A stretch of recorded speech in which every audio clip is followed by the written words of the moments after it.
Hello, hello, hello, hello. Good to see you. You get fairy dust. I get fairy dust. Little Amelie gets fairy dust. And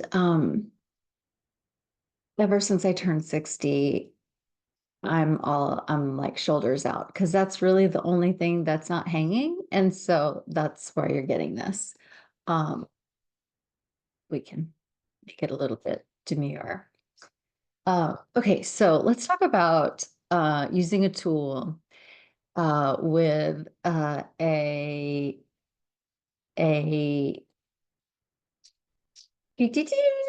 a question for another advice columnist, social cues, New York Times.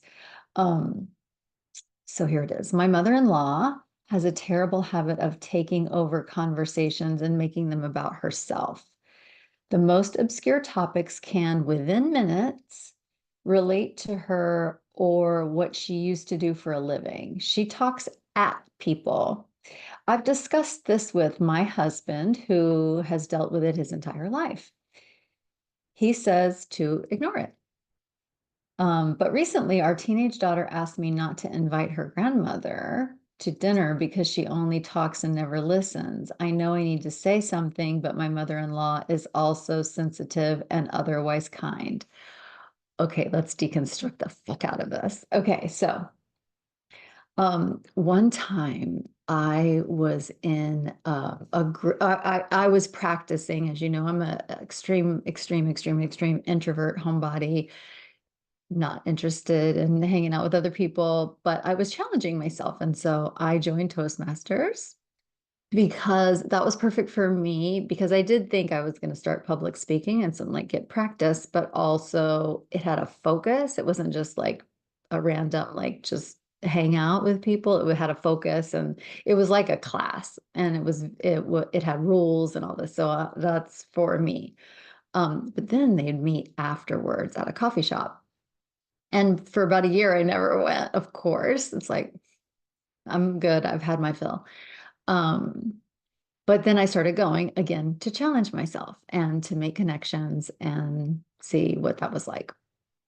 And so there was this woman who she did this. She did this. So, we're talking about something, me and this person, we're kikiing, we're talking about something, and if she wasn't already in someone else's conversation. Oh, and so I'm always studying dynamics. I can't help it. It's just the way that my brain works. And it's just like, instead of getting hooked into it, I'm like, oh, that's so interesting. Um, and so, but if you weren't talking to her and she was listening to you, she would say something. So it's like, and then that, like my son lives in Arizona. Oh, I went to Arizona once. I had a great vacation there. And then she just steamroll, like she just talk about all the things. And I was like, oh, that's so interesting. And then like the next time it would be, I was talking about Disney with someone and then that, oh, Disney, that, like she just took it over and then changed. So she'd take the Disney and then use it to talk about that time her kid did this at Disney. And then she would start talking about her kid. Like she would use whatever topic we were talking about to include it, but then she would link it to something she actually wanted to talk about. And it was hilarious to see. And so that's when I came up with the term. I'm like, oh shit, she's a conversation kidnapper. Like she will just take your conversation for hostage. And so I was like, okay.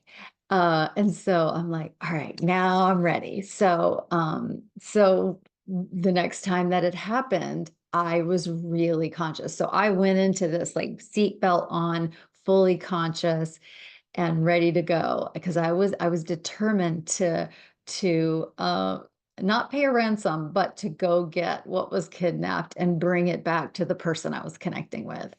And so it happened again, of course, because people can't help but to do their dynamics unless they actively work on to change them. They're just going to stay with them because that's the way they operate. That's the dynamic wins if you don't try to get conscious to change it. So it was a guarantee that it was going to happen again.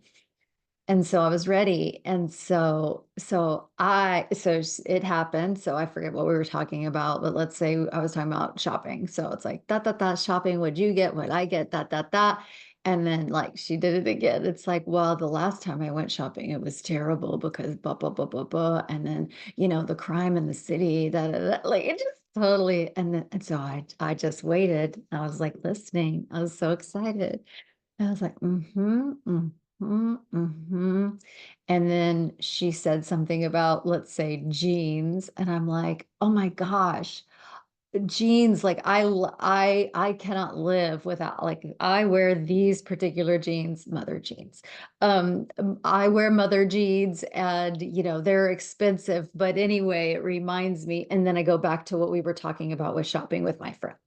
I literally rescued my conversation from the conversation kidnapper and like I got it back with my friend. And it was so fun. And I was so proud of myself.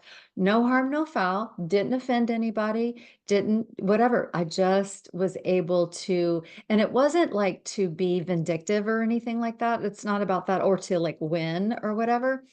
It was more about I get to have my conversation with my person. I get to have that, and no one gets to take that from me. And I get to stay on the train of thought that I was on. No one gets to derail me. And so I was in connection with this other person, having an incredible time, having an incredible connection, loved her. Um, and she doesn't get to steal that with tactics. And so I was so happy that I was able to get it back. And so um if you have a conversation kidnapper in your life, like you can do exactly the same thing. So what I would do is I'd start paying attention to how they do it. So that's what I mean, this took me weeks just being so curious about this because I had never met one before. This was my first conversation kidnapper. And so it was a new dynamic to me. So I was like so fascinated. And so I'm like, oh, that's how she does it. Like she takes a little bit of what you're talking about, connects it, and then she makes another leap to talk about what she wants to talk about. So I was like, okay, okay, okay. So I'm gonna do that too. Like, and also like, thank you for the gift. Thank you for showing me how to get my conversation with my person back. And I mean, if you want to be included, you can, but you're not allowed to steal it. So so that's why I love this question because I was like, oh, we got another conversation kidnapper on our hands.